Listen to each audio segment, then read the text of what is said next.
മാധ്യമങ്ങൾ നടത്തിക്കൊണ്ടിരിക്കുന്ന കള്ളപ്രചരണത്തിൻ്റെ മറ്റൊരു ഉദാഹരണമാണ് ഇപ്പോഴേറ്റവും അവസാനമായി യുവ അഭിഭാഷകയായ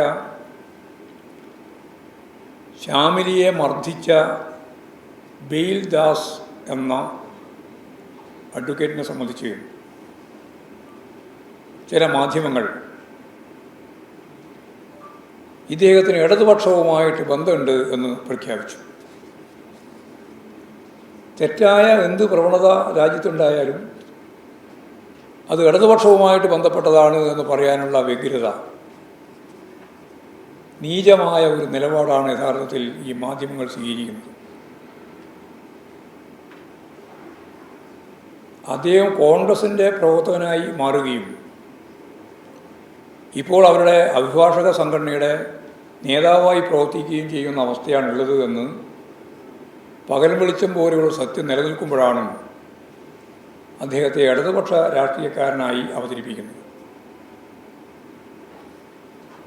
ഈ കള്ളപ്രചാരവേല